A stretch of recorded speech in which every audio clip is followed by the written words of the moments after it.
Evil gods have descended, plunging the world into apocalypse and chaos as humans turn into zombies. As always, RMC is betrayed by his girlfriend and best friend, but he somehow magically goes back in time to change everything. Along with this, he gets the power to control the flames and a whole prison of evil gods at his disposal. In this prison, time stands still and he can store food without worrying about it spoiling, and even animals and captives without fear of them escaping or starving to death. Let's find out how it all began. The blood moon rose on top of the ruined city in the rubble of the broken metropolis. RMC Zen had been beaten, bloodied, and broken. In the distance, demons wreaked havoc without a single ounce of mercy for the population. Their strong strides and powerful limbs destroyed skyscrapers, tearing through concrete like paper. Under the demons' command was an army of zombies, undead monsters, hungry for human flesh. The few survivors tried to run for their lives desperately, clinging to non-existent hope. Our boy was continuously trampled and kicked while he was down. A witch, snickering at his misfortune, she then started dousing his wounded body with gasoline, covering every inch. The witch and the caped villain said their sarcastic farewells while they flaunt their stolen treasure. The caped villain stole the most precious thing that Cyan owned, the token of the sixth great hell. He looked at the man he considered his best friend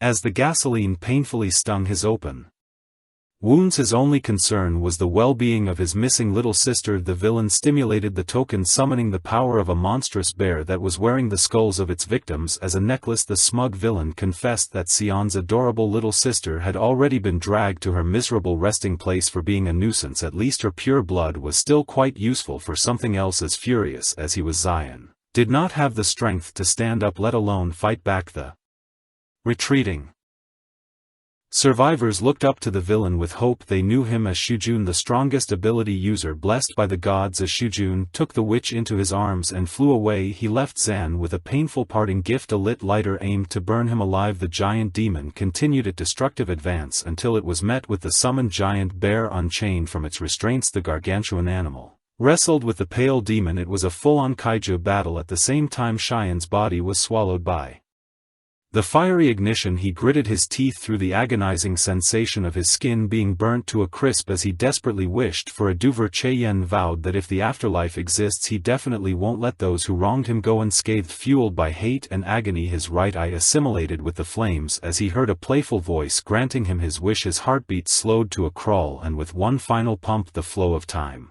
reversed. The fiery power coalesced in his eye as the physical and emotional pain he felt was imprinted on his soul. Cheyenne woke up in the comfort of his own bed, sweating from what seemed like a long and feverish nightmare. The wounds and the burns were gone. Could the voice he heard on the brink of death be real? He rummaged around the bed and found his phone. He saw the date, July 1st, 2028, 3 whole days before the apocalypse started. Putting on a shirt, he ran to the bathroom to sober up and try to make sense of what he just went through. He still could not believe that everything had started over. He felt normal and healthy. The only difference was the change in his right eye. It turned pale gold in color thanks to the fire seed left buried in him as he was burned to death. Cheyenne quickly took a moment to calm down and adapted to the situation surprisingly fast. He suited up and went out the door. He took his first steps outside and took in the sights. His neighborhood wasn't necessarily nice to look at, but all of it would look a lot worse 3 days from now.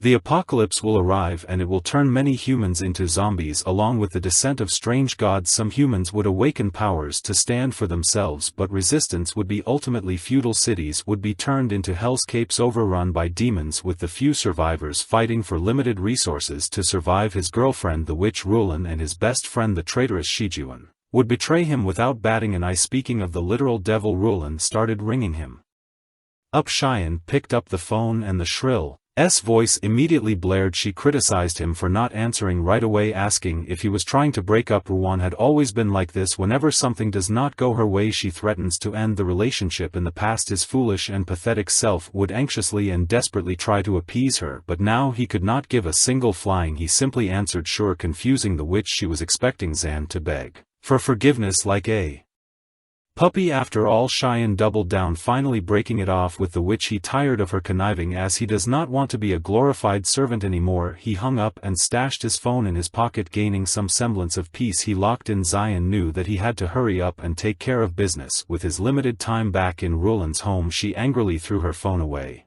after being cut off before she could start cursing Zion out. That dog of hers had the G to hang up and block her, so Fast the witch and Shujun just finished a round of smashing piss. He asked if Xian finally found out about their little fling, but that shouldn't be possible. Rulan had the loser on a leash, never disobeying her orders and demands. 11 June just laughed. He didn't give a either way. He was more concerned about the message his old man sent him about collecting some ancient family heirlooms filled with spiritual energy, as something big might happen soon. Ruan remembered her loser boyfriend talking about a family heirloom token before she recalled that the ugly centuries-old artifact is currently owned by Xian Zan's sister. Ruan believed that her dog would always come back to her for forgiveness. At that time she just demanded the token. Pleased by her ingenuity, Shijun straddled the witch and they went for another round of hide the sausage. The token they were just talking about was a poorly maintained slab of antique. Xian had rushed over 30 kilometers in a cab to his sister's school to ask for the token.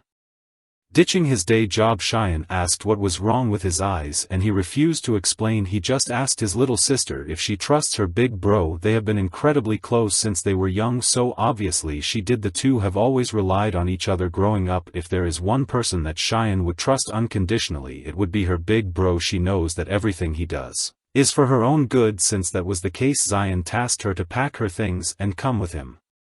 Immediately she obliged and asked for 2 hours to prepare her stuff. Xian wanted to know why she did not even ask for further explanation. Like she said, Xian trusted her big bro more than anyone else in the world. He watched as she ran to pack her stuff up. He vowed that this time he would make sure that Yun would be safe and sound. To do that he will need the family heirloom resting in his palm. All he could remember was Shujun opening some sort of portal and summoning a giant beast using the rusty old thing. He wondered how that snake managed to do such a mythical feat. Suddenly the fire seed in his golden eye shot out and hit the token surface. The heat from the fire melted the rusty surface and revealed the token's original form. This is an ancient artifact connected to the sixth great hell. Xian was suddenly sucked into a wormhole of sorts, traveling inside the token's separate dimension. The portal eventually spat him out into an entirely different realm filled with perpetual darkness. In the middle of it was a giant tower with countless crimson chains attached in every direction. He could not even find the words to explain what he was seeing. Inside the tower was a plethora of monsters and demons from all sorts of eras, locked up and desperate to get out. They all looked at him with their penetrating glares as he descended to its entrance. The monsters and demons tried to scare him with their snarls and gazes, and it was incredibly effective. Then a lightning tribulation struck the tower with an ungodly amount of force. The lightning seemingly aimed at the monsters that dared to intimidate Xian. Each one of them suffered a painful demise as the destructive power mutilated their grotesque bodies. The destructive tribulation continued to go wild, seemingly connecting to Xian himself. A mysterious power was suppressing the monsters in the tower. Right then and there he heard the same playful voice he heard before. His life was snuffed out before time reversed. The mysterious entity's lips curved into a smile, revealing her fangs. Xian's guard immediately went up and stared at the humanoid creature in front of him. She introduced herself as Sudaji, a beautiful nine-tailed fox. She extended a respectful greeting to Xian, the new Hell's prison warden. You see, tens of thousands of years ago the immortal emperor gathered 12 immortals, Taibi Tang, the 3 pure ones, Guanan, Fuki Shanu and others, to jointly forge the demon-suppressing tower. The finished product was dubbed the Sixth Great Hell, the nightmare of every evil incarnate out there. Throughout the ages, all sorts of powerful beasts, monsters and demons were locked away for their grievous sins in the Tower of Endless Punishment. They suffered the torment of soul-burning heavenly lightning day and night. The pardon token in Xian's hand is the only key that can unlock the door to this fearsome place. That's also why Sudaji referred to him as the new warden, since this was his first time in this place. The fox invited him to go inside and check on his prisoners. She promised to give him a more detailed report of the place. As they walked through, curious and intrigued by what this all meant, Zen took her up on her invitation. He walked up to the ominous door as if he had nothing to lose. As soon as he entered, he was greeted by the swift weaving of violent energy bouncing around the first floor. Sudaji warned him to look out and be careful of those dancing waves. As if by instinct, his golden eye lit up as it summoned a seemingly conscious trail of fire that protected him from the malevolent energy. Sudaji was impressed with how efficiently he handled the tower's first surprise. She identified the flame in his eyes as the nether fire seed. It must be the catalyst that made it possible for him to restart his life after death in the underworld. Sudaji also confessed that she contacted him as his life flickered away. The bond between the fox And the Xia family runs deep. She had been the guiding spirit of the sixth great hell for a long time now, and she could not bear to see Yen get killed by pathetic villains. The despair and anger at the moment of death must have awakened his flame ability, igniting the nether fire seed. She barely had to do anything. That's one big question answered. Now that the apocalypse is inching closer once more, he won't be as useless and helpless as he was in the past this time. He was determined to do everything differently, itching to learn more about this towers, and asked Sudaji to proceed and lead the way. She explained that the sixth great hell is divided into 5 layers based on Cheyenne's soul power. The doors to another floor would light up, representing his current limit. The higher he can go, the stronger imprisoned creatures he can encounter, so he'll need to increase his soul power fast to face them. Right now the only section is lit, and the only accessible area is the one on the ground floor behind the prison cell. Was a familiarly terrifying figure. It was the same gigantic beast that Shujun summoned and rode in his previous life. Curiosity got the best of Xian, and they walked a little too close to the prison cell, waking up the monster as it roared a terrifying war cry. What happened next shocked him to his core. The monstrous beast started acting like a cuddly pet, seemingly pleased to see the new warden of the prison. It praised Xian for being young and promising. The prisoners of the tower had been waiting for a new warden to arrive for thousands of years. After all, the beast even offered its services if On ever needed anything. The shameless black bear even tried to sneak a kiss in before being kicked away by Suija for daring to get close to the warden. As it turned out, the fox just wanted to get first dibs on licking Zen lovingly first. She did not want any competition for the warden's attention. She complained that these 1,000-year-old demon kings had only been imprisoned for a few thousand years, and had already turned into attention-hungry dogs. But not everyone was like Black Bear. Some of the prisoners did not approve of the young warden only relying on his token. The chained-up bird-looking demon would rather get struck by heavenly lightning for another 1,000 years than grovel at the kid. Accounting for Sudaji and the Black Bear demon, it seems like the tower holds an untold number of legendary creatures. Cheyenne let his eyes wander until they fell on the Black Bear's next-door neighbor. He could see the demon back, a muscular body with demonic wings attached.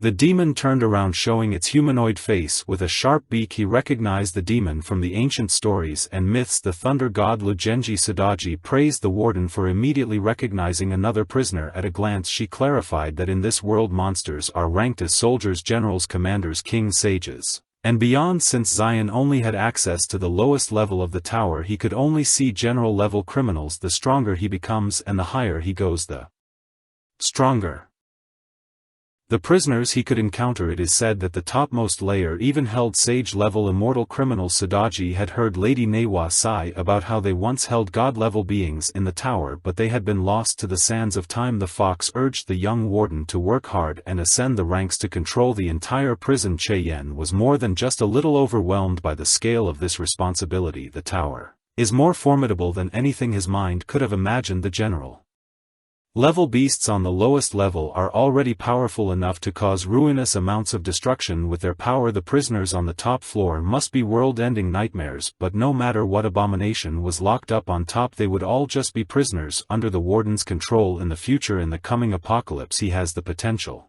to become the strongest with his minuscule soul power. This is as far as they can go for now. Cheyenne would have to absorb a lot more soul power to light up more rooms and ascend. Sudaji also expounded that soul power is different from awakened abilities. Abilities can be strengthened by absorbing crystal cores from zombies and mutants. Soul power, on the other hand, can only be obtained by killing gods in 3 days. When those deities descend upon Earth, his hunt will officially begin. Before eradicating the gods, he needs to make all the necessary preparations. Cheyenne found himself in the busy antique street. In his previous life, someone stumbled upon a binding immortal rope from one of the stalls and became a powerful ability user. At this point in time, the treasure should still be for sale on this street. Thankfully, the energy radiating from the antique display cannot escape his nether fire seed. Coincidentally, the head of the Song family and father of Shu Jun, Song Tian, is also roaming the streets to shop with Elder Heng. His trusted antique appraiser Song Tian spotted SHN looking around the stalls, confused that the young man had an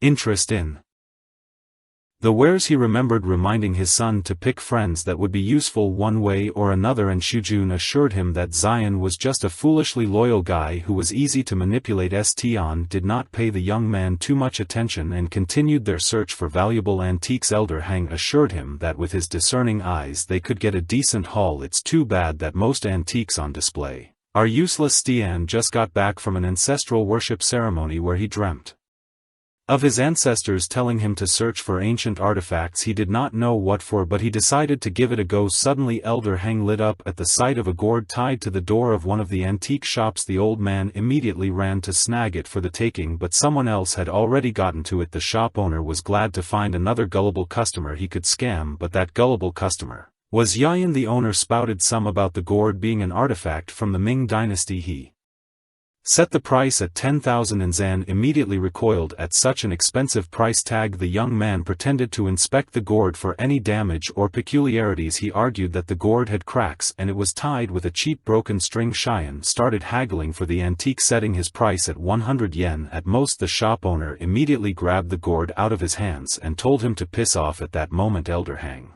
and Stn swooped in to inspect the antique for themselves, not knowing that Xiaoyan had already received the treasure for free. It was the shoddy red string tied around the gourd. No one could have thought that the inconspicuous little string would become so valuable in the coming days. It is the magical treasure dubbed as the binding immortal rope. He was only able to spot it thanks to his nether fire seed vision. Quietly tucking the magical treasure in his pockets, he decided to stick around to have a little bit of fun and do a little bit of trolling in his previous life. His little sister was captured by the Song family after stealing the token. They used her as a blood sacrifice for some twisted ritual. This time Big Bro is hellbent on making the whole Song clan pay. Elder Hang verified that the gourd has some faint spiritual aura of ancient origin. He must have sensed the remnant power of the string. Trusting the old man's vision, Stn asked for the price of the gourd. Xian slightly interrupted and called Uncle Song's attention with a polite greeting. San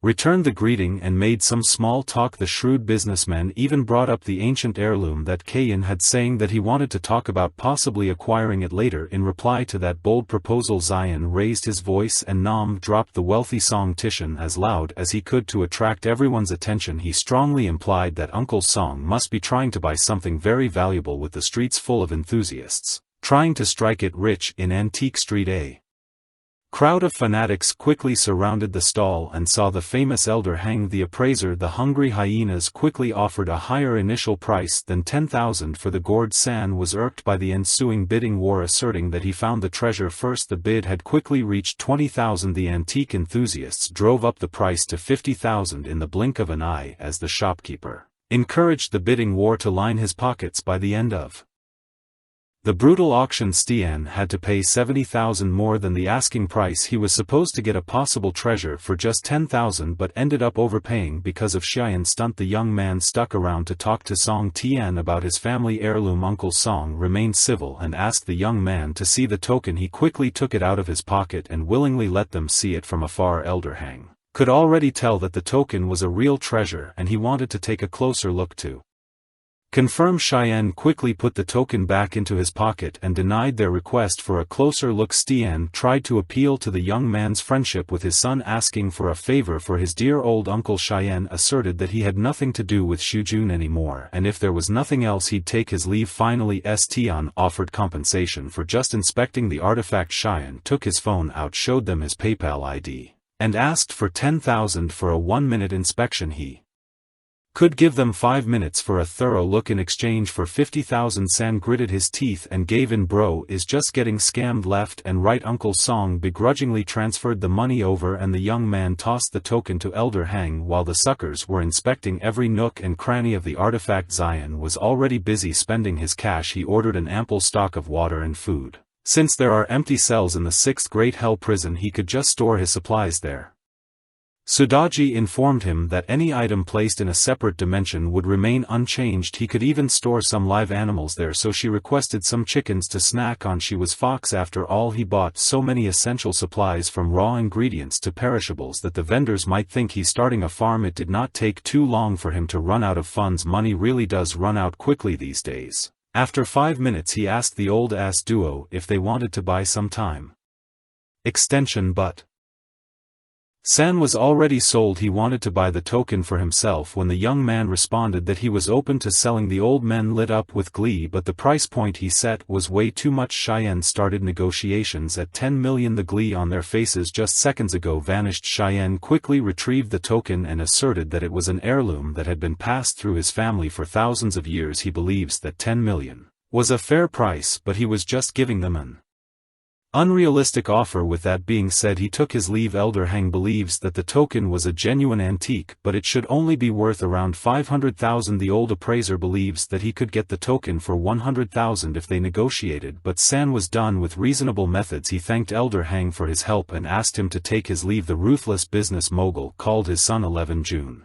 and ordered him to gather some clan members to find Cheyenne and his sister. He wanted the token and the siblings in one piece. That brat dared to mess with him for the whole day. As revenge, he would do as his ancestors asked and prepare a young girl's blood for sacrifice. Cheyenne just happened to be the perfect candidate. Zhe Yen could already tell that Estian was plotting his disgusting revenge. This was precisely what he was hoping for. He even regretted not extorting more money from the bastard. Zion was just getting started with collecting debts for the Song family's transgressions. The young man went straight to his little sister's dorm and found Cheyenne waiting for him outside. She was all packed and ready to go. He took her luggage, ready to finally head home for the day. Before they could leave, a pretty woman with platinum hair came running in to stop the siblings. She must have run all the way through with how disheveled she looked. This is Bayan Sun's homeroom teacher. Miss B tried to catch her breath and proceeded to ask why Cheyenne suddenly got up and left school knowing that there was an exam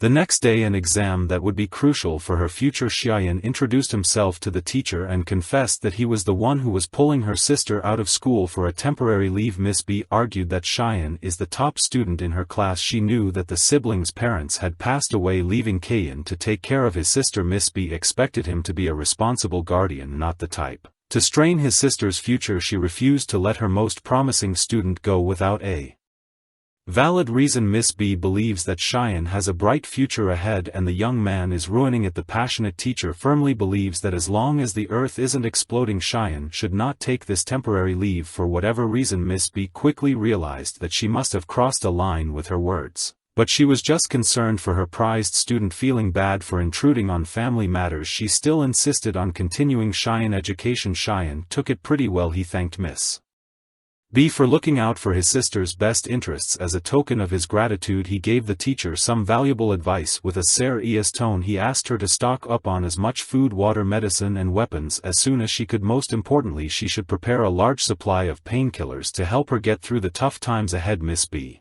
was surprised at such a grim implication of his advice. It was as if he was saying the world is really going to end in the coming days. Leaving Miss B stunned and silenced, the siblings went on their way back. In Cheyenne's home, Cheyenne asked his big bro, "What's the plan now that she's here?" She wasn't dumb. She knew that her brother must be preparing for something big that was about to happen. He openly admitted that there would be some drastic changes in the coming days, but swore to protect her with all his might. He fashioned the token into a necklace and made Cheyenne wear it while he goes out for a bit. He asked her to never open the door for anyone, no matter what. Cheyenne kept her cheerful attitude, promising her big bro a hearty meal when he came back. The token on her neck would allow Zion to sense her whereabouts at any time. For now, he needs more funds as soon as possible. Zion got out of the elevator and noticed that the witch was waiting for him in the lobby. She was on a call with someone, blatantly talking about the siblings with an irate tone. On the other side of the line was that snake Shun telling Ruan to keep the loser occupied while he and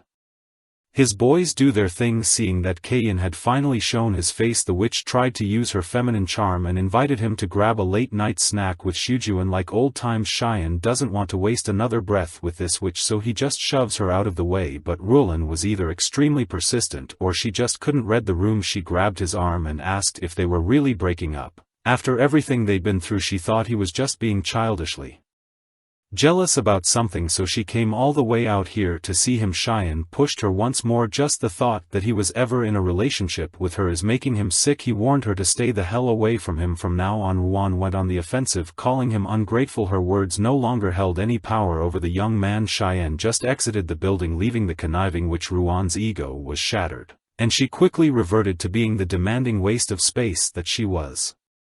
Zion waved the deed of his house in the air, telling her that he was going to sell it. The witch panicked. She was expecting to get the place once they got married. She had long since viewed it as their wedding house. Not only is Zion going to sell it, but he's going to sell it way below market price too. Zion behavior just didn't make any sense. He started standing up for himself, and now he's selling a house left by his parents. It's in a prime location worth at least 3 million. That house was her end goal.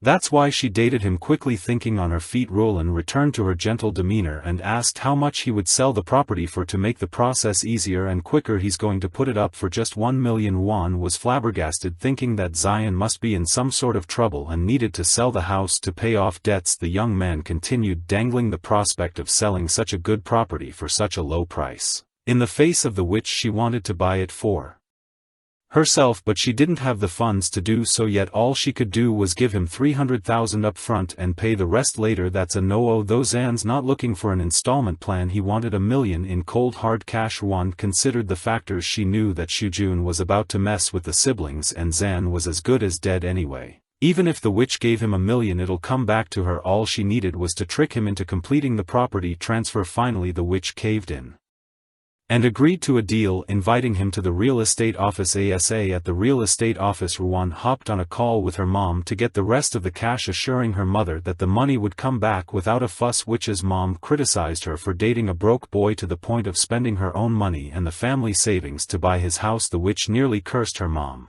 out, but she managed to keep it together. She was still thinking that Zion would be gone for good very soon. Getting impatient, the young man urged Roland to hurry up with the payment so he could sign the property over. The witch thought that he was falling right into her financial trap. Little did she know she was falling into his instead. When the apocalypse finally descends, every property on the planet will lose all its value. Without the 1 million in her personal and family savings, Roland would have nothing and would lose her last chance at survival. The witch was all smiles as the deal was completed, even inviting him back to the house to celebrate. This time Zion did not turn her invitation down. As the sun set, Shujun and his goons walked around the back of the residential building with weapons in hand. Before Cheyenne comes back, they intend to go upstairs to have a very deep conversation with his sister. The poor Sun was upstairs diligently preparing a meal for her brother, unaware of what was about to happen. Unbeknownst to her, the token pendant she was wearing on her neck started emitting a strange energy. Soon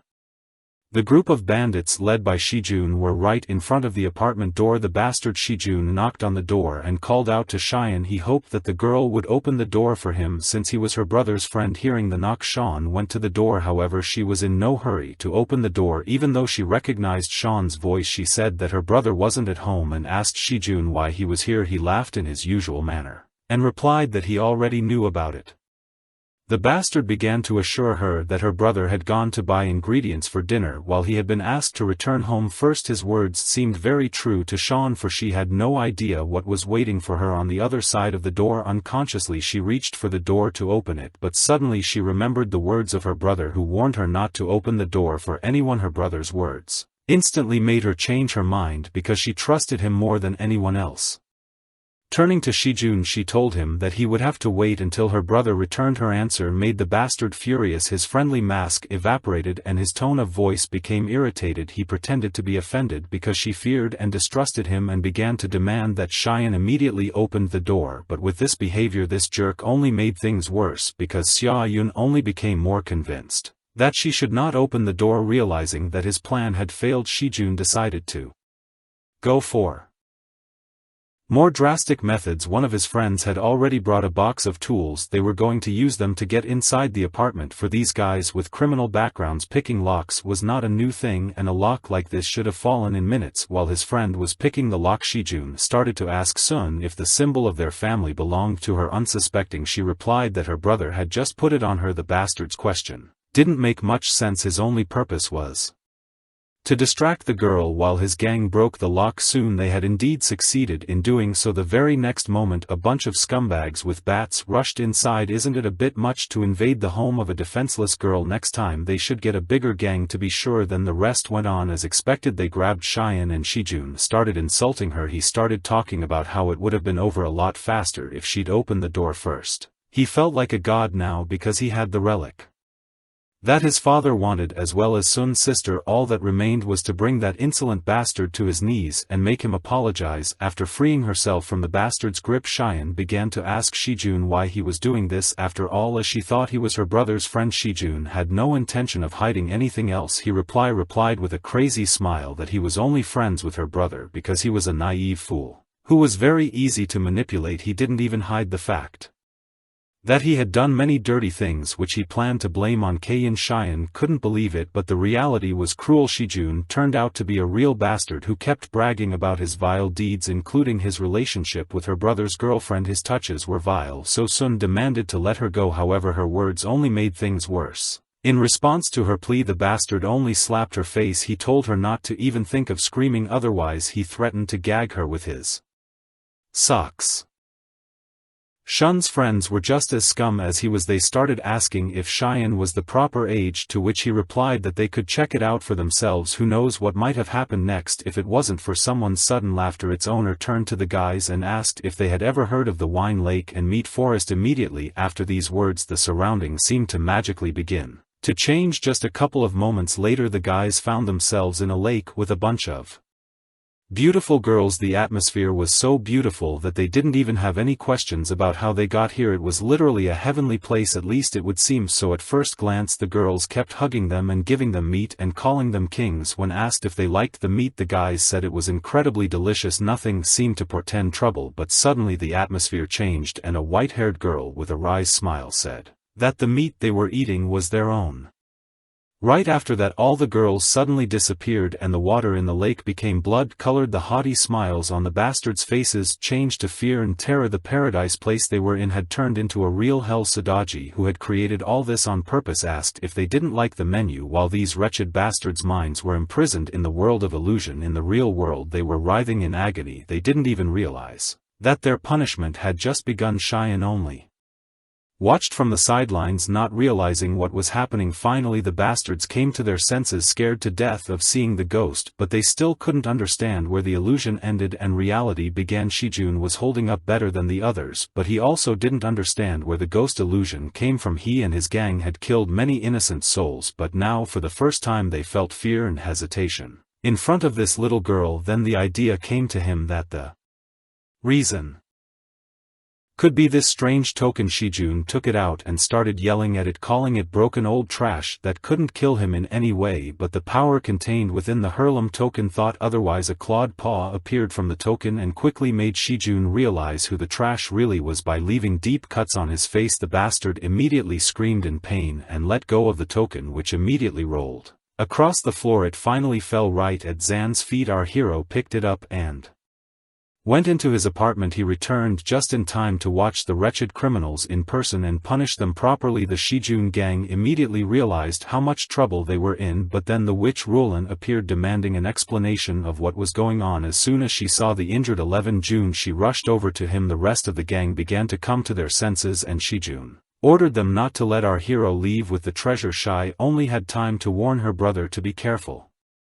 Confident in their numerical advantage and bats, the bastards moved forward, attacking all at once. They hoped to win quickly, but our hero stood still. He wasn't afraid of these losers at all. However, there was a problem that Sadaji had told him about. The Raven General used his power to strike Shun's face with his claw, but he did so without Zan's permission and used up all of his token power. The Bear General was upset that he couldn't appear and show his power, but our hero was only happy about it, because if he had shown up, the house would have definitely been destroyed. This apartment is too small a stage for such powerful creatures. Their turn will come later. He could easily deal with such a bunch of losers with his own strength. Cheyenne didn't even have to lift a finger to send flames directly at these scumbags. The burning thugs didn't realize what was happening. This was the first time they had encountered such an incredible power. It was as if the fire was intelligent, for there was nothing burning in the room except the thugs themselves. The flames were incredibly hot, and no matter how hard they tried rolling around on the floor, they couldn't put it out. Even water couldn't put out the flames, no matter how much these losers looked to it for salvation. The flames were only extinguished when they fell dead. This was the first time Shijun and Rulan had seen such a thing, and they were even at a loss for words. And now the main bastard Shijun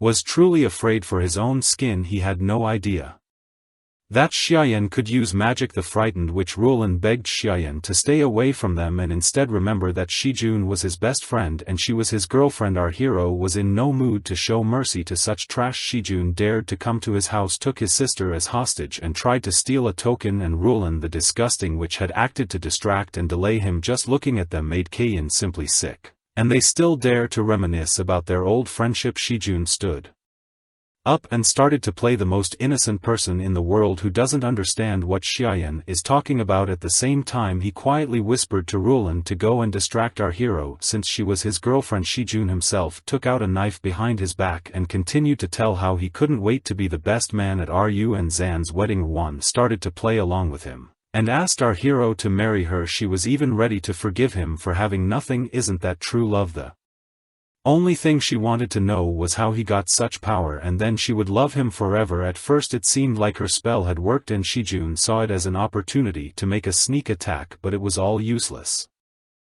Xiaoyan could easily see their real intentions through the cheap game, therefore he was ready to deal with them right now. A stream of flames from his eye captured the rotten couple and made this world a little cleaner before the apocalypse. Watching the flames, our hero thought about why he got this power and realized why. All to purify this world of filthy creatures like Shijun and Rulan. He will scorch all such filth from the face of this planet. Meanwhile, at the Song family's family estate, their entire clan gathered together to witness the clan leader address the ancestors. Song bowed before the altar and began to ask the ancestors to bless and help his family so that their wealth would become limitless. The spirit of the ancestors appeared from the altar and demanded ancient spiritual artifacts and the girl's blood in return. The pitiful ancient flask that Mr. Song had bought so dearly did not satisfy the spirit at all. Ancestors wanted a real sacrifice and real artifacts. Mr. Song began to promise that there is nothing to worry about. In just a few minutes Shijun should arrive with the girl and the artifact, but the spirit was simply furious that he had to wait with such ungrateful descendants. Even so, he had a message for them: the end of the world, a worldwide apocalypse is coming in 3 days. It sounded incredible to Mr. Song, but he could not doubt the words of the ancestor spirit, therefore he immediately called out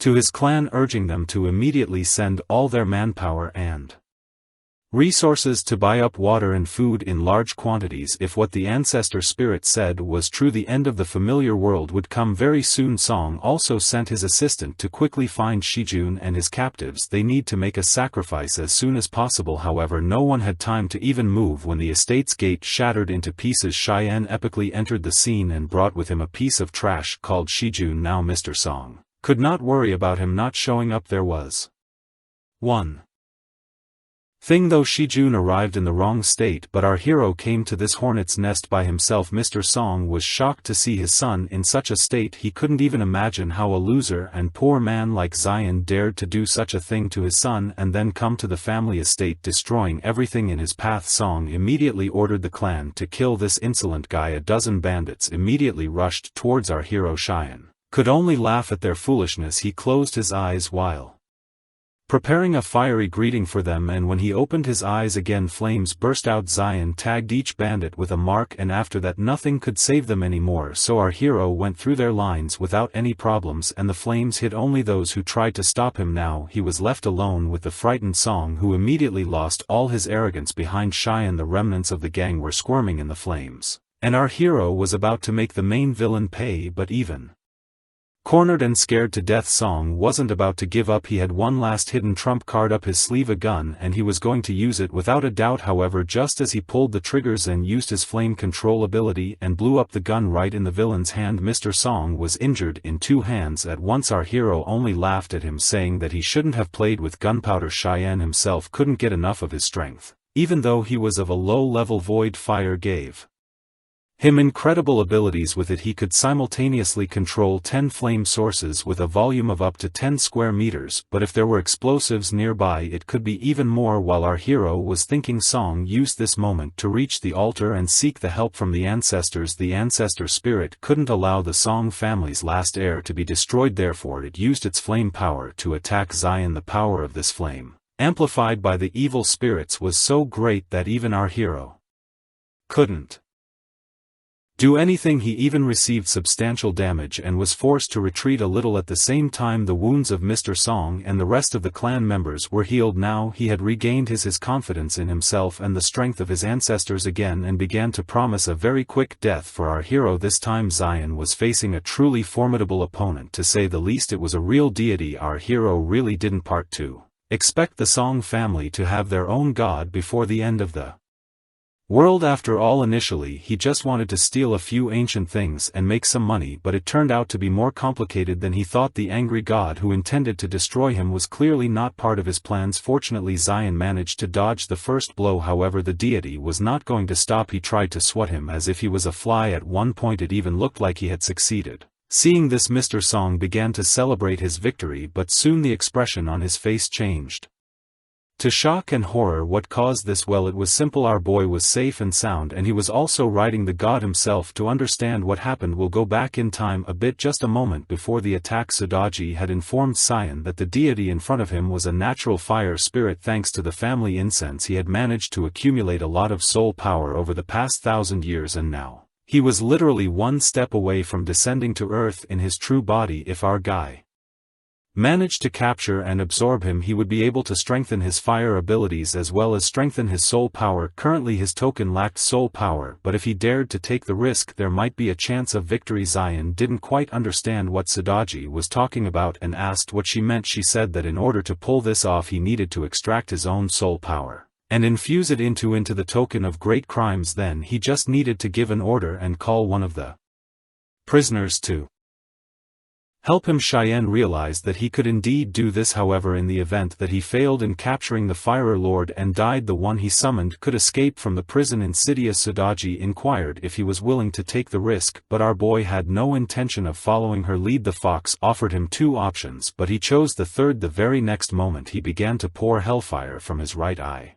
into the token, shocking Sudaji. She had not expected this turn of events at all. When she asked what he was doing, Zion replied that if he died, the hellfire would destroy the token, and without the token no one in the world would be able to open the prison. In other words, the prisoners would never see the sunlight again. Now they had no choice but to act in Zan's interests. Moreover, they would now have a good motivation to protect him. Without a second's hesitation, Zion began to open the summoning gate. The prisoners in the dungeons couldn't help but feel it. Many of them started screaming and begging to be let out. However, this time our hero was determined to summon the great demon Black Bear. As soon as the cell doors were opened, the bear rushed outside. Knowing its character, Sudaji shouted in its wake that the warden shouldn't die under any circumstances. Once in the real world, the Black Bear knocked the fire god to the ground, who clearly didn't expect to see him. But most of all, the bear was happy to finally be free. After a long time, he was very happy to see the sunlight, and even started waving his paws vigorously. However, Zion quickly brought him to his senses. His soul power wouldn't be enough for a long matchmaking session, so he ordered the bear to act immediately. The Black Bear did not cross our hero and replied that he had made the right choice. When he called him, he rushed towards the fire god and began to strike him. Such a low-ranked god didn't stand a chance. All of the fire god's attempts to do anything were to no avail. He was shamefully defeated with no chance to do anything. In addition, his divine body had crossed the line, making it impossible for him to use all of his strength. He tried to retreat, but Sun did not let him do so. Using the immortal rope, he bound the fire deity, who could only scream in panic. Now this was our guy's unconditional victory. The Song family's ancestor, deprived of his power, was as much of a failure as his descendants. Now Mr. Song had lost all hope of victory and fell to the ground helplessly. But looking at the rope that bound the ancestor, he remembered where he had seen it before. It was the same rope that Zion had taken from the artifact before he bought it. Our hero only laughed at the rich loser thanks to whom he was able to get a rope capable of binding immortals for free. Poor Mr. Song had no choice but to cry like a child. His precious ancestor, whose power his family had fueled for thousands of years, was now vaporizing right before his eyes. In the end, his ancestor, a huge fire spirit, had turned into a small spiritual crystal which Zion could now easily hold in one hand. The Song family's entire inheritance was now in his hands. Now that everything was in his hands, our guy proposed to discuss a deal that Mr. Song wouldn't be able to refuse. Shijun turned out to still be alive, although he was still slumped over, so Jan offered to keep him alive in exchange for absolutely all of the Song family's money. That was a low blow to a greedy bastard like Mr. Song, but he knew that after the apocalypse came, this money would be worthless anyway. In the end he agreed and Kayin received the money and left to use it quickly. Shijun just couldn't believe what had happened. He couldn't even imagine being poor, but Mr. Song calmed him down, assuring him that the money would soon be useless anyway, and the main thing was to save and gather as many people as possible for the rest of the surviving subordinates. Mr. Song ordered them to keep quiet about what had happened here, and hurry up and sell their properties. Then they should exchange all the money they received for rice and water. All the supplies they bought will have to be taken to the shelter under Mr. Song's country villa. There's plenty of room and a decent stockpile of weapons. He also instructed them to contact Old Man Wan and buy up all the ancient artifacts they could. Mr. Song was just furious that Kayin was the only one to be the first person who got the abilities, because the end of the world was approaching. But he believed that it wasn't the end of the world, and if all the children of the Song family took advantage of the opportunity, the end of the world could be the beginning of their world domination. But as for Cyan, Mr. Song was ready to do everything he could to make his life a living hell. Meanwhile, our hero headed to the biggest pharmacy in the city. Thanks to the Song family's money, he now had almost 29 millions. Of course, if he had more time he would have learned more about the Song family. But now he should forget about them, because the main thing is to prepare for the apocalypse. At the pharmacy, Zion ordered 000 shanking pills at once. Of course, the pharmacist was shocked that someone needed so many ordinary medicine to reduce fever and neutralize poison. Our guy wasn't going to explain everything to her, he just wanted to buy everything quickly. If they didn't have the stuff he wanted, he could go to a competitor. Of course, she didn't want to lose a customer, but to fulfill such an order she would need time, and the delivery would take 2 days. Cheyenne knew that there are only 10,000 of these shanking pills in the city, most of which are sold online. You're probably wondering why he needed so many of these obscure pills. Well, when the apocalypse begins, this unremarkable medicine will be the most important material. In his past life, Kayin was infected with a zombie virus and suffered from its symptoms. He didn't want to die, but nothing depended on him. No matter how hard his little sister Sun tried, she could not find the shanking pill to save him. As it turned out, the shanking pill was the only medicine that could accelerate the awakening of abilities and was effective in suppressing the zombie virus. Unfortunately, they didn't know about it beforehand, and all the pills had already become unavailable. Cheyenne went to a distant pharmacy in hopes of finding the medicine for her brother, ignoring Cheyenne's pleas not to go there because it was dangerous outside. She was caught by the villains who felt free during the apocalypse. Cheyenne never saw her again in that life, but this time he was determined not to let it happen again. As for the Song family, they know that the end of the world is coming and will surely stock up on food, but our hero hoped that they didn't know about the most important resource in the early stages of the apocalypse, which is not food at all, but the awakened with supernatural powers. If Zan could get his hands on a bunch of shanking pills, he would be able to gain many abilities that would make him like an army. He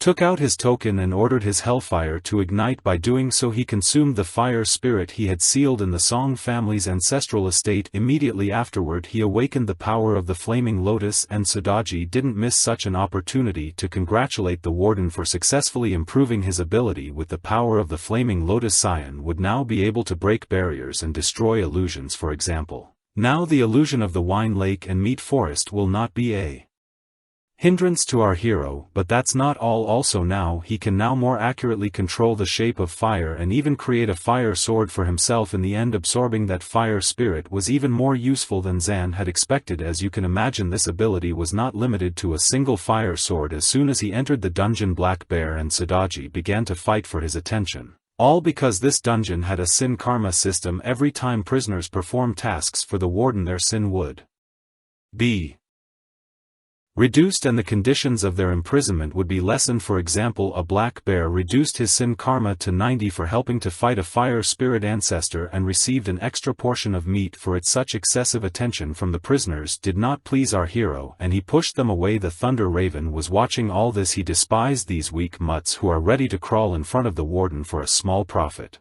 and he warned our hero that if he tried to summon him he would regret it. After all, he will not obey and simply escape from prison. Zian was not disturbed by this. As his abilities grow, he will gain access to the next floor with stronger prisoners, and the Thunder Raven will be completely unnecessary for him. When that time comes, the Thunder Raven will have to beg him himself to be used by our hero. As Yayan's strength grew, the prison warden's token was also filled with energy. It was just in time, because the blood moon was getting bigger and bigger, and the Apocalypse was getting closer by the day. Our guy should hurry up and spend the remaining money as soon as possible. The next day Zion went to the jewelry auction. Here he hoped to obtain a very powerful artifact. When the apocalypse comes, all the ordinary resources will be quickly looted, but they are not as important as ability enhancement cores, which can only be obtained by killing zombies or using rare artifacts. Just such an artifact found our hero. With its help he will be able to improve his abilities from the second to the third level. In his previous life, one lucky guy got the stone and developed his abilities before anyone else, gaining countless advantages, but this time it will be our hero in his place. A few hours later the stone was put up for auction at a price of 3 millions. According to experts' estimates, it turned out that this raw stone had a huge potential,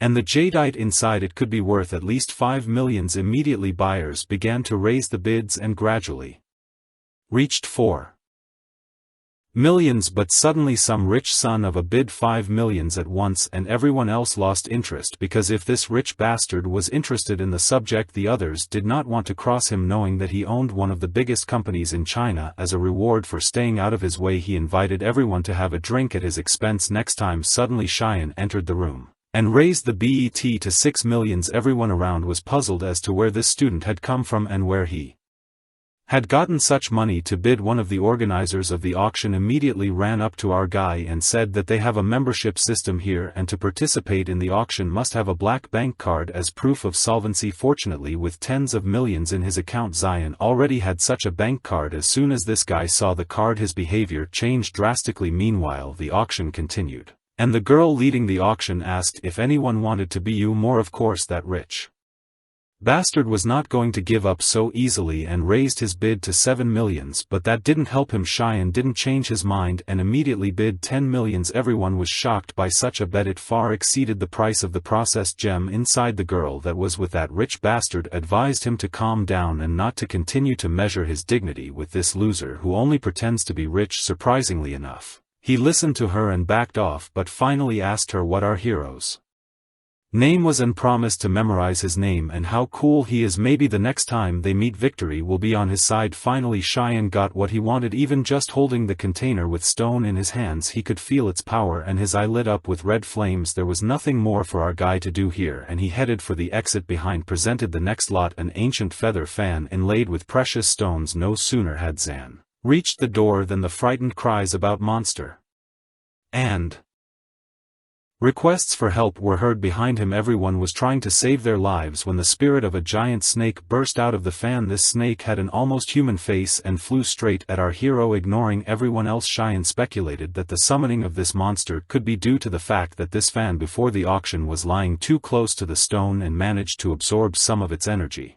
Besides, the end of the world was getting closer, which also gave the monster more power. After all, the world is about to fall into chaos, and such supernatural events are only small signs of the coming disaster. The rich blonde guy was not a coward at all, and in the face of unknown danger did not run to hide like everyone else. He tried to attack the snake with a telescopic stick, but expectedly it did not bring any result. The snake didn't even feel his blow and rushed straight at Cheyenne. To everyone's surprise, Zion didn't even move when he caught the snake by the neck and put the fire collar on it. With the improved flame control, stopping the overgrown snake was easy. Then he activated the lotus flame and the flames began to destroy the shell of this spirit. After a couple seconds, all that was left of the snake was another spirit crystal. If Zion uses it, he can gain new abilities. However, judge from the fact that this spirit's level wasn't high, he would only be able to obtain a small ability from it. Cheyenne was about to leave when the rich blonde man behind him fell to his knees. He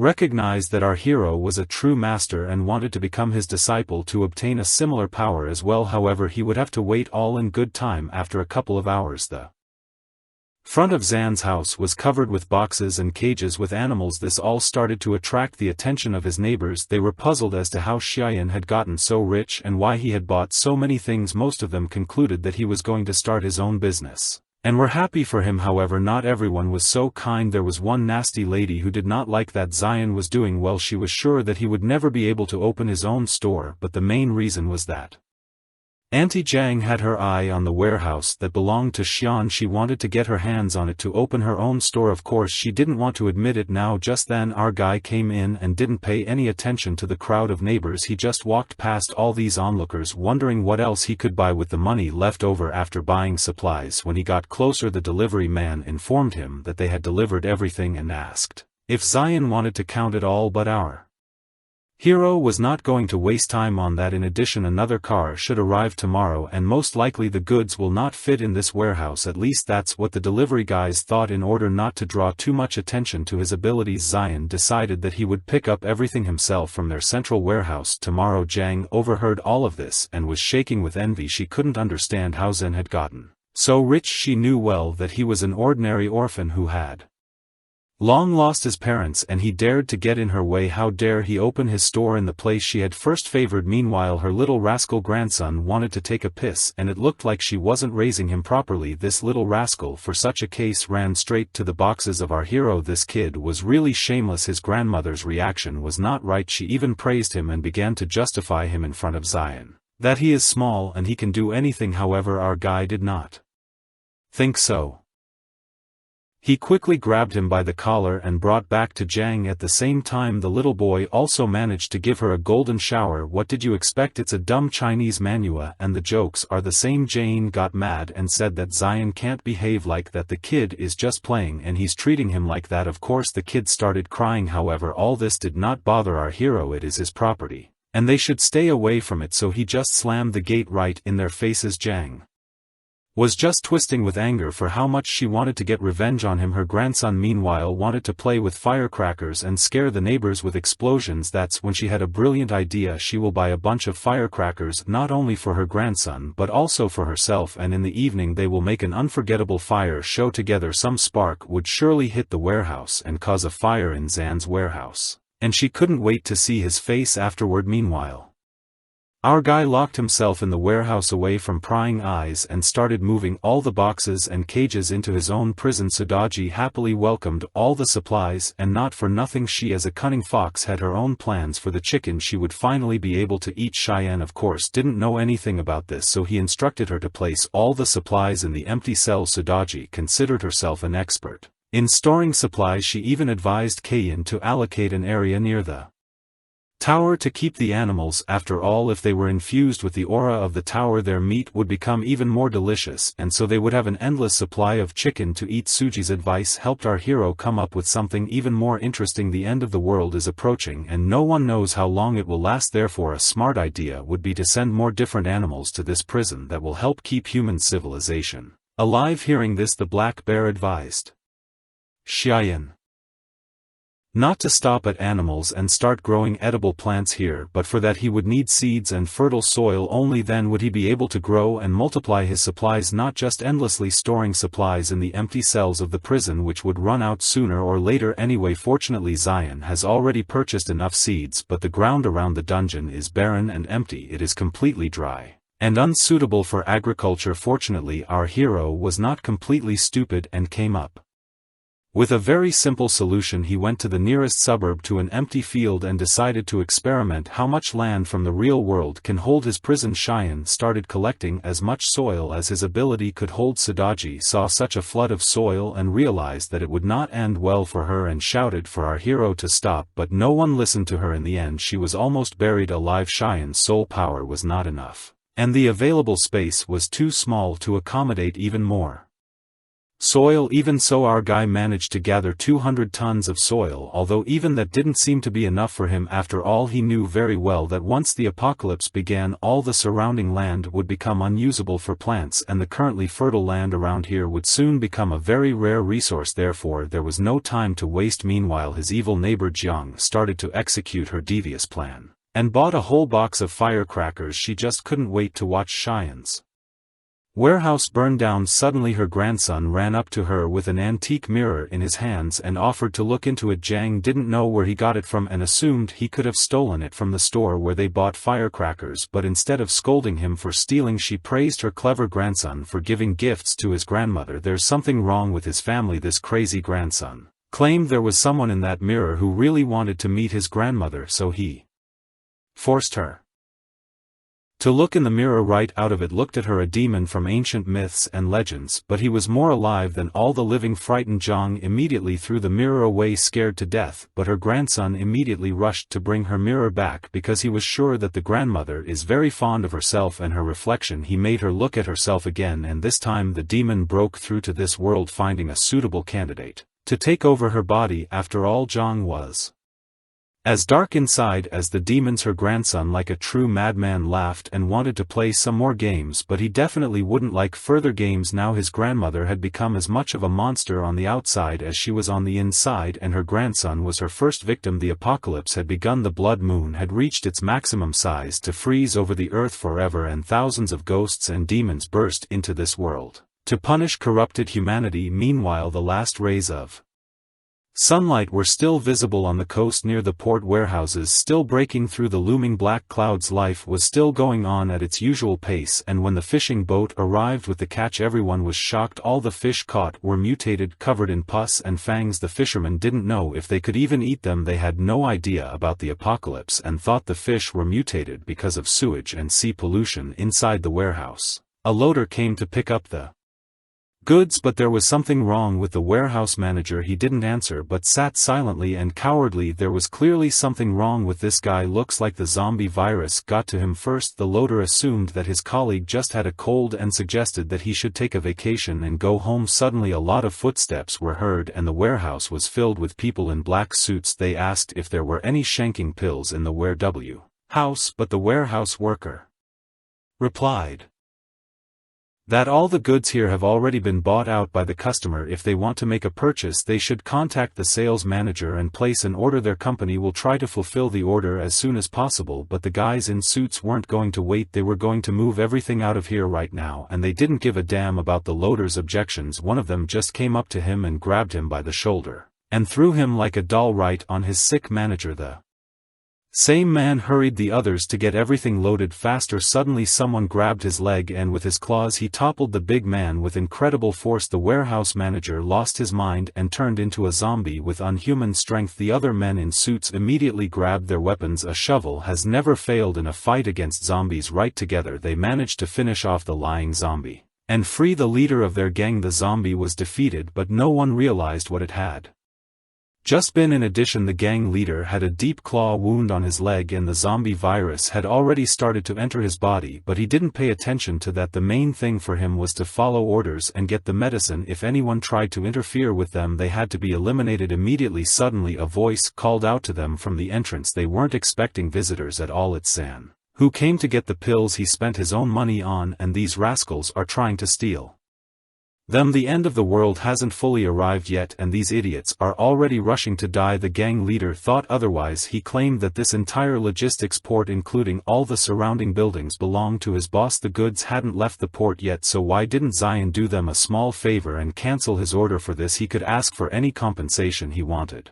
But our hero was not going to sell one of the most valuable resources for money that would soon mean nothing. Cheyenne gave these bandits a minute to leave the warehouse, otherwise they will face very unpleasant consequences. Noticing the dead body of the manager, he noted that the zombies had already appeared, so there was even less time than he thought. Unfortunately for the gang, they didn't have the sense to get away and instead decided to attack, but even attacking from the back, none of them managed to even touch Kayan. He was so fast that he seemed to have vanished. Looking around, the thugs finally spotted him, but they still couldn't understand how it was possible to move so fast. Cheyenne opened one of the boxes full of food and decided that for their insolence he would take all the goods from the logistics center with him, since they said it all belonged to their boss. Terrified, the gang leader asked what he wanted. Our guy just opened their eyes to a new reality. It is necessary to use the knowledge of the enemies against them. After all, they were the ones who wanted to rob him, but now he would rob them. The thugs tried to resist, but Sion's flames didn't leave them a chance. After a couple hours, the battered thugs crawled back to their boss. Their boss turned out to be a very extraordinary lady. She was just furious that her subordinates not only didn't return the medicines but lost all other goods as well. The leader of the gang started to justify that the man who took everything from them had superpowers. He wasn't just a man but a real monster. Cheyenne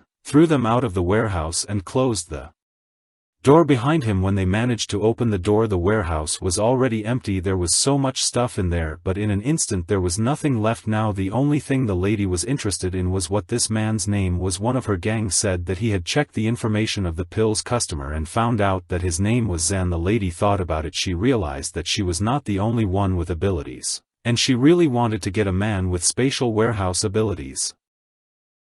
Suddenly the leader of her gang began to shake and growl like a wild animal, and in the next instant he fell to the floor. Looks like the zombie virus has defeated him and the lady should get the hell out of here. But the lady did not seem to be frightened at all. Moreover, she immediately concluded that the virus had already penetrated into the man's brain and that even medicine would not save him. Since there was nothing to be done, she ordered the others to burn the man, warning them to be careful not to come into blood contact with him. But suddenly the man moved and rushed toward the lady. It would seem that she was finished, but instead of running away, the lady began to gather magic in her hand. Dozens of living branches rushed into the room and pierced the man. Now it was clear why the lady was so confident. Once the zombies were finished, she told the rest of the shocked guards not to be surprised by something like this, for this was just the beginning. She ordered them to keep looking for medicines and stockpiling weapons, and to use the warehouse as a base. Only these preparations could save them from what lay ahead, and what lay ahead of them was a real hell, and the lady knew it very well. At the same time, Cheyenne asked Cheyenne why he brought Shank King pills, to which he replied that the water and air were no longer pure. From now on they had to drink only mineral water and take 3 shanking pills every day. In case Cheyenne suddenly became cold, she would have to inform him. Immediately Cheyenne didn't understand why this was necessary and asked Zion to explain to her about what happened. Our hero also thought that it was time for that too, so he promised his sister to tell everything on the walk. Although the apocalypse had not fully arrived yet, the eerie atmosphere was already in the air. Even Sun could feel it perfectly. The reason for this was the demons that were beginning to appear more and more frequently. And it wasn't somewhere far away. Literally, strange sounds were already coming from the neighboring apartment. Jang had already managed to turn into a zombie demon and eat her grandson. Losing all common sense, she rushed outside with shouts of curses to wreak havoc. Full of her endless greed, after a while heartbreaking screams started coming from the house. At the same time, Zion along with Sean were already getting into a cab. Ruan and her mother were walking nearby. The treacherous Ruan was proudly showing the house she planned to live in with Zion in order to become his girlfriend again. She even borrowed a lot of money and had the most expensive plastic surgery in the country. In her opinion, Zion would not be able to resist such beauty. The reason Rulan went for it was because he had suddenly become very strong, and if she could make him her own, she could use his abilities to her advantage. Suddenly they spotted Kayan, who was going somewhere in a cab. He was a treasure that couldn't be missed, so they followed him without a second thought. Cheyenne arrived at the zoo, where they could already see the signs of the apocalypse coming. The animals that were usually friendly for some reason on this day behaved very aggressively. On the way here, Xian had already told Cheyenne that the world would soon end and that people would either turn into zombies or gain superpowers. Our boy didn't tell his sister about that painful experience from his past life. He explained his knowledge of the future by the fact that he had awakened his abilities early and could see the future. Realizing the danger of the situation, Cheyenne asked why they came to the zoo instead of seeking shelter. Cheyenne replied that escaping could only be temporary and it wouldn't solve the whole problem. If they wanted to survive the coming hell, they must awaken their strength. Although he already possessed enough power, he could not stay by Cheyenne's side forever. Therefore, in case of an unforeseen situation, she must be able to stand up for herself. In a word, she should also become stronger. Sister Yun glowed at the prospect of awakening her abilities and becoming as strong as her brother. She didn't want to be a burden at all. The zoo seemed to have nothing to do with it, but we're about to find out. All this time, Rulan and her equally greedy mother were watching them. They didn't understand why Zan had come to the zoo, but the main thing for them was to organize a chance meeting where Rulan would charm him with her beauty. Before the meeting, she decided to adjust her makeup and stopped by the enclosure with the llamas, but something in their red eyes tells us that it wouldn't end well. Meanwhile, Cheyenne and his sister arrived at the turtle park. Sudaji immediately appeared and said that she felt something special in this place. Black Bear wasn't silent either and expressed his attitude towards turtles, which he didn't like at all. They are hard to fight, tough, and live longer than anyone else. At last they came to the right place, the oldest turtle in all of China and maybe the world. It was so old that it was even known to Sudaji, and Black Bear Cheyenne knew that this turtle had been living here since the day the zoo opened and was definitely over 100 years old. It had even been given a name. On the sign was written a lonely turtle with the name Nanny. Such a name was a bit unexpected and not at all fitting in its past life. This turtle was famous because one of the demons tried to take over this zoo after the apocalypse started, but this old turtle got in his way. It even bit him. Their battle lasted for days, but the demon never managed to break through its shell. In the end, the demon was forced to retreat. Cheyenne thought that it would be very good to persuade this turtle to protect Sister Yun, then she would definitely be safe. Our hero approached the old turtle and asked for its help, but there was no response. The turtle only looked at him with an indifferent look. Then Kayin decided to try another method. He activated his lotus flame and said that he was hungry after the walk and was going to make turtle soup. That's when the turtle immediately became active. He even spoke, irritated by the fact that people are annoying creatures who are always in a hurry. The turtle thought that threatening a creature if it didn't answer you was a sign of lack of manners, but since they had already come, he was willing to listen to them. Cheyenne said that the apocalypse is about to begin and time is running out, and he asked to protect his younger sister. Yun was surprised that the turtle could talk and that his name was Nanny. In fact, it is a long story. More than 100 years ago, the turtle saved a girl in the sea who later created this zoo. She is the one who named him Nanny, and he ended up with such an embarrassing name because of the accident. Hundreds of years have passed since then, but compared to the lifespan of this turtle, which is 3,000 years, it is just a blink of an eye. Sudaji and the black bear immediately wanted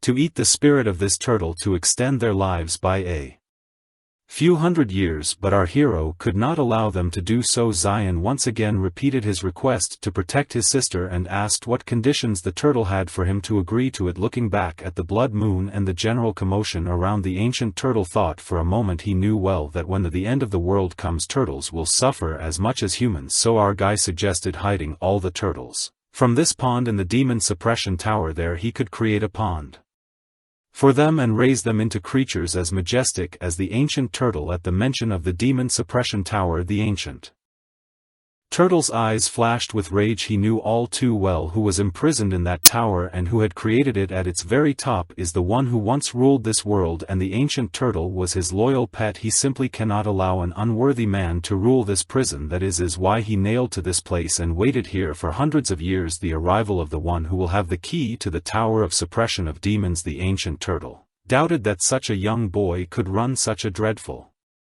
prison. If he failed, he could unleash creatures so powerful that the zombie apocalypse would seem like a walk in the park. To prove that he is worthy of the role of prison warden, Cheyenne must bear the weight of 3,000 years of turtle life. Our hero prepared to take the blow, and with the help of the lotus flame he began to hold the weight of the turtle. Even the ground beneath his feet began to collapse. But it didn't stop there. The turtle was getting bigger and heavier, and it seemed that the whole clearing was about to collapse under his weight. Ruan also felt that something was happening nearby. She was sure that Zion was there and wanted to get there quickly, but before she could run, her wig was ripped off her head along with a piece of her hair. That's something that didn't expect. The red-eyed llama decided it was better for this gold digger to look as she really is. Ruan used her purse and threats to try to get her wig back, but nothing good came out of it. She only got spit in the face from a llama as the final touch to her makeup. She just got what she deserved, so she has nothing to complain about.